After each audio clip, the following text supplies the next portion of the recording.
सरकारी नौकरी के साथ साथ स्थानीय स्तर पर भी रोजगार का सृजन होना चाहिए और सबसे बड़ा उसका माध्यम होता है एमएसएमई। जिस राज्य के पास एमएसएमई का सबसे बड़ा नेटवर्क होगा, सस्ता मैन पावर होगा, कुशल मैन पावर होगा, वह राज्य बड़े औद्योगिक निवेश को करने में सफल हो सकता है। 17 के पहले ये संभावनाएं थीं,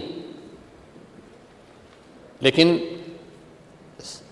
आप लोगों की सरकार के भय के नाते उस समय कोई व्यक्ति प्रदेश के अंदर निवेश करने को तैयार नहीं था। एमएसएमई यूनिट की हालत बहुत खराब थी।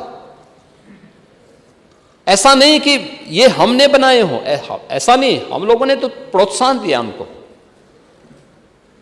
मुरादाबाद का ब्रास वर्षों से चला आ रहा है, सदियों से चला आ रहा है। फिरोजाबाद का ग्लास सदियों से है।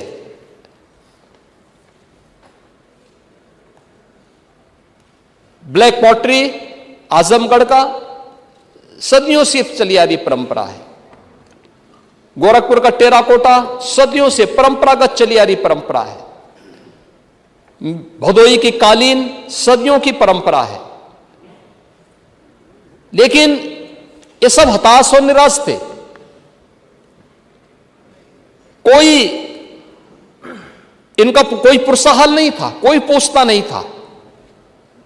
सरकार आई, सरकार ने इनकी मैपिंग की, सर्वे करवाए, क्या कुछ हो सकता है, इनको सर्वे करके इनको कहां पे आवश्यकता पड़ती है, डिजाइन में, टेक्नोलॉजी में, पैसे में, पैकेजिंग में, मार्केटिंग में, प्रशिक्षण में, कहां पे हो सकता है। सरकार ने उसके साथ कार्रवाई प्रारंभ की। 1 डिस्ट्रिक्ट 1 प्रोडक्ट 2018 में हमने प्रारंभ किया। और आज मुझे बताते हुए प्रसन्नता है, देश के अंदर 96 लाख एमएसएमई यूनिट यूपी रखता है। अकेले यूपी के पास 96 लाख एमएसएमई यूनिट है। 3 करोड़ से अधिक एमएसएमई यूनिट, इस यूनिट में 3 करोड़ से अधिक उत्तर प्रदेश के नागरिक कार्य कर रहे हैं। उससे रोजगार उनको प्राप्त हो रहा है, स्वरोजगार उससे प्राप्त हो रहा है। हर एक एमएसएमई यूनिट को हमने रजिस्ट्रेशन की व्यवस्था की और हर एक एमएसएमई जो उसने रजिस्ट्रेशन कराया है उसको 5 लाख रुपए की सुरक्षा बीमा का कवर राज्य सरकार उसको उपलब्ध करवा रही है। 5 लाख का ये उत्तर प्रदेश के अंदर हुआ है। दूसरा, परंपरागत रूप से भी जो हमारे हस्तशिल्पी और कारीगर थे, क्या स्थिति थी उनकी। आप तो इतने पुराने आदमी हैं, ग्राम स्वराज की चर्चा करते थे। ग्राम स्वराज प्रदेश के अंदर, ये ग्राम स्वराज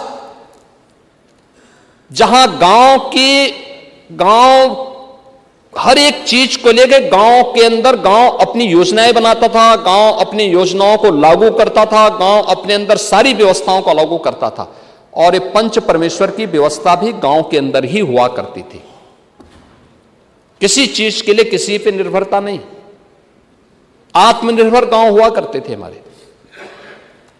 गांव के अंदर नाव भी होता था, गांव के अंदर कारपेंटर भी होता था, गांव के अंदर राजमिस्त्री भी होता था, गांव के अंदर हर प्रकार का व्यक्ति होता था। एक दूसरे पर सबकी व्यवस्था निर्भर होती थी और वह व्यवस्था संचालित होती थी, एक सिस्टम के साथ आगे बढ़ती थी। आत्मनिर्भरता के लक्ष्य को लेकर के एक सौहार्द भी था, संपन्नता भी थी, लोग अपने अनुसार उसको आगे बढ़ाते थे। लेकिन परिणाम क्या है, 2000 यानी लगातार इसमें गिरावट आई और अंततः 2019 में हम लोगों ने विश्वकर्मा श्रम सम्मान की स्कीम लागू की थी। टूल किट वितरण की कार्रवाई को आगे बढ़ाया। आज बड़े पैमाने पर हम लोगों ने टूल किट उपलब्ध करवाने प्रारंभ किए हैं, उसके लिए उन्हें प्रशिक्षण देना प्रारंभ किया है, बैंकों से सस्ते में लोन देना प्रारंभ किया है। प्रदेश के ही युवाओं के लिए जो हम लोगों ने स्कीम लागू की, उस स्कीम के अंतर्गत ही इस सीएम युवा की वह योजना है जिस स्कीम के अंतर्गत मार्जिन मनी के साथ ही हम लोग मार्जिन मनी देने के साथ ही गारंटी मुक्त, ब्याज मुक्त, पहले चरण में 5 लाख रुपए का, दूसरे में 7.5 लाख का और तीसरे में 10 लाख रुपए तक का हम लोग उसको बैंक से लोन उपलब्ध करवा रहे हैं। और मुझे बताते हुए प्रसन्नता है कि अब तक प्रदेश के अंदर 1,10,000 करोड़, 1,10,000 से अधिक नौजवानों को सीएम युवा योजना के अंतर्गत हम लोगों ने बैंकों से ब्याज मुक्त और गारंटी मुक्त लोन उपलब्ध करवाने में मदद की है।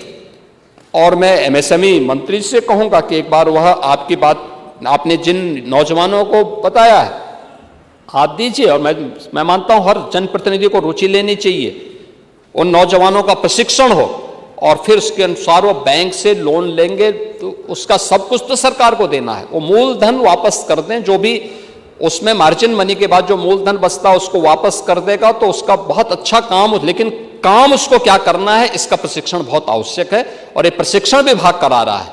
हर जनपद में हम उसकी व्यवस्था करा रहे हैं। ये चीजें भी आपको दिखानी पड़ेगी।